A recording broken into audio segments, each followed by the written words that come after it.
Okay, hello everyone. I'm Mustafa. Again, I will introduce myself. I am Mustafa Farag from Egypt, and now I'm working as an early stage researcher in a European project in Germany, University of Potsdam, or specifically Helmholtz Center in Berlin, in Potsdam. And what we do is large scale flood risk modeling. And what I'm doing specifically is that I'm building hydrodynamic models to simulate floods in all of Germany. And what I'm going to present now was part of my work, was part of my master's thesis with Dr. Gerald Corso and Professor Dimitri Solmatin in IHE 2 years ago. And it's not directly in machine learning, but it is in the way that how the resemblance with machine learning is the way how we obtain the parameters for hydrological model as we obtain it in machine learning or neural network. So at the beginning, I will start talking about the conceptual models that we use. So for conceptual models, it provides a simplification of reality, and because of that, it only simulates a small range of the hydrological responses. So for the hydrograph, it's consisted of a lot of responses of the catchment, and calibrating the model with one objective function is going to focus mainly on one part of the hydrograph. And if you want to simulate it totally with a high accuracy, there will be a limitation of calibrating the model with one objective function. So with different objective functions, you will have different hydrographs. And by addressing this limitation in the hydrological models, we proposed a fuzzy committee concept to calibrate the model based on not only one objective function, but based on a lot of multi-objective functions. So as Gerald mentioned before, we can cluster high flow, or like we can divide the hydrograph instead of one hydrograph, we can divide it or cluster it into two flow regimes, high flow and low flow. And here in our method, we didn't make a hard partitioning, so we didn't split the hydrograph into two parts, but we made the whole hydrograph can be simulated with two models. And we built those two models by multi-objective optimization, and in this case, we used non-dominated sorted genetic algorithm, NSGA2, and with two objective functions. And those two objective functions are root mean square with two weights, and these weights are based on some functions. And by doing this calibration, this multi-objective calibration, we have two models. One simulate the peaks, and that's what we're interested in when we are modeling floods, and the other model simulates the low flow values in order to simulate droughts. And after we have two models, or whatever we used multi-objective, how many objectives we used, we can have more than two models, but here we only classified the flow into two models only, so we have two models. After that, the problems come to how can we combine. So we have now two hydrographs, and we only need one hydrograph to be as close as possible to the observations.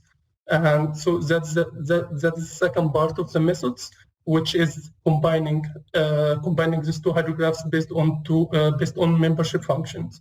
So for the first part, in the multi-objective optimization, so we have two objective functions with which is the root mean square error, and by adding a weight to each of these objectives, and these weights are based on those weighting schemes, which gives a weight to all the values of the simulated hydrograph based on the relative value of the discharge to the maximum value. And after calibrating the model based on those two objectives, we come to the problem of how can we combine both models how we can combine both models in order to have one hydrograph. And by using this membership function, and here it is a trapezoidal function, which gives here, this is the low flow model and this is the high flow model. So if the flow is lower than a certain value of discharge, the low flow model has the whole weight. And if the model is higher than if the charge is higher than a certain value, the high flow model have the whole weight. So for this peak or discharge higher than this value, we are only going to consider the flow from the high flow model, and if the discharge is lower than this value, we are going to consider the flow from the low flow model. And the result, and in between, both models are going to be considered with a certain weight, and that's this area in the medium flow regime. And yeah, the model structure that we have used is HBV model. So it is Lambert conceptual model, and it is based on Lindstrom 1997. It's very simple model. We scripted in Python, and we in order to have it as a distributed, we have implemented a raster-based distributed model where each cell is a Lambert conceptual model, and the discharge is routed directly with a max path function to the outlet. So the total hydrograph at the outlet is the summation of all the discharge from all of these cells. And the case study that we have used, it is Hibwa River in El Salvador. It's 432 square kilometer, and it has a big lake which influences the base flow for the hydrograph. And we simulated the lake separately as a subcatchment in the HBV model, and the data that we used was hourly data, hourly temperature and precipitation temperature, and we have also hourly discharge at the outlet of the catchment. And to test our fuzzy committee concept, how much it improves the model, yeah, here as you see, we have the lake, which simulated as one model, and the part of the catchment we were trying to explore how much the resolution of the representation is going to affect the performance. So first we consider this whole area as one model, and then we try to use the distributed model with different resolutions. So once we used 4 kilometer, each cell is 4 kilometer and 2 kilometer and 1 kilometer and 500 meter. And yeah, by doing that, we were like increasing the number of models. So for single model, we have one model for the whole subcatchment. And yeah, the complexity of the system becomes increased a lot when we consider every single cell as a separate model. And that's the case here with the distributed. Yeah, so this part of the catchment is represented by 32 model. Yeah, and for the result, yeah, here the figures shows in the x-axis here, these are some of the models, and the complexity increase from single model. So this is one model, as I show it here, and the number of model increases till it reaches 32 at this model. So as you see here, and that's the error. So the error here was very high, and it improves more when you goes to, this is the committee model, which is this using this fuzzy committee model to improve the simulation of the hydrograph. So as you see here, the performance improved a lot, and all of this committee model has much better performance than using only one model. And yeah, as you see also, the performance did not increase as much as we wanted to be when we made the system is very complex and using 32 models instead of here was 16 models to 32 and 2 models. So by increasing the complexity of the system, we didn't gain that much, and that's the model that has the best performance. And yeah, so also in order to assess how good is all of these models, we use different metrics, so root mean square, and with these special weights to focus on low flow and high flow, and that's the Nash subcliffe. So as you see here, this is these metrics, the root mean square, the lower, the better. So here at the lower axis, these are the different, the low value of root mean square high, and this is the low value of root mean square. These values are normalized in order to present all the metrics in one graph, and that's the maximum value. And for Nash subcliffe, the minimum is up here and the lower is up here. So to make all the good models in one side, so these are the good models. So it has low value of root mean square and high value of Nash. So, and by grouping all of these models, we notice that all of these models are this committee models. So those are the ones that has the fuzzy committee as a concept to develop them. So those models are here. So all the committee models are much better than all the single models, which are those models. So, and using this multi-objective optimization, it results in a Pareto set of models. So all of these are every single dot of these models is a result of the multi-objective optimization, and all of these models are good. Those in the front are good, and by using the multi-objective optimization, then combining this best model for low flow and combining this best model of high flow using the committee model, using these different scenarios of committee models, we have those committee models here that are better than every single model. So the result at the end, we concluded that using this committee model to combine this model and this model will result in a better model than any single model. So the best model was this one, which is lumped not distributed, and using those two scenarios of membership function A and weighting scheme. So, and for other models, as you see here, like all of them has a very good performance, but the observations that we got increasing the complexity and using 32 model with each cell is not as good as we thought it would be. So using a distributed model might be beneficial, but don't increase the complexity of your system. And yes, so that's the end of my presentation. So I would be happy if anyone has a question.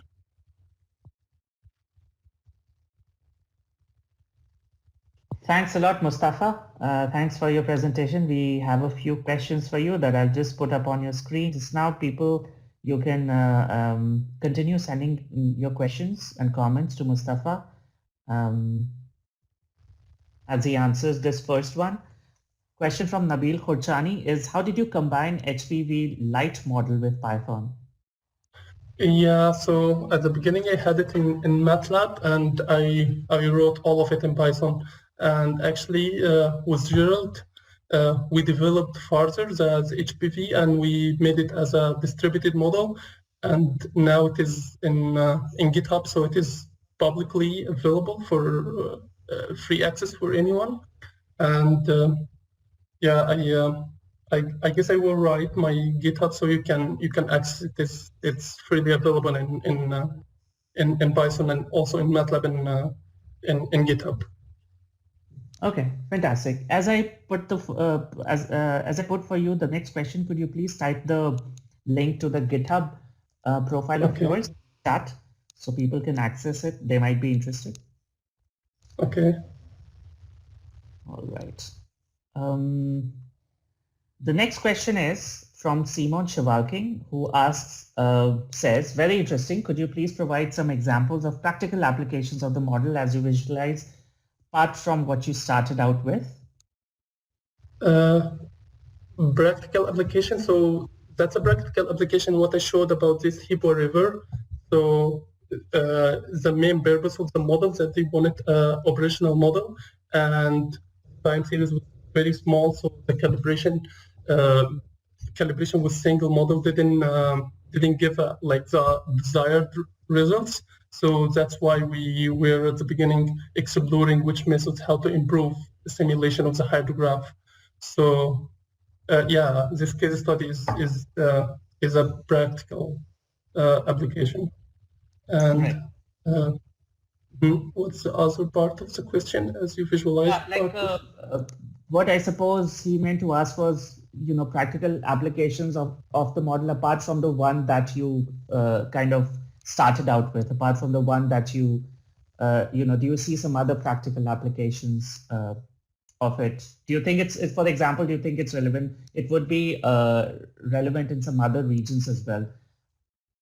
Yeah, so that's not the only application that has been implemented using this method. So it was originally started by Dimitri Solmatin, my professor, and yeah, they implemented in other catchment in Luxembourg and Italy in Europe. So yeah, if you just search it and for the publication of Dimitri Solmatin or the method itself, you will find like 2 or 3 papers talking about other catchments.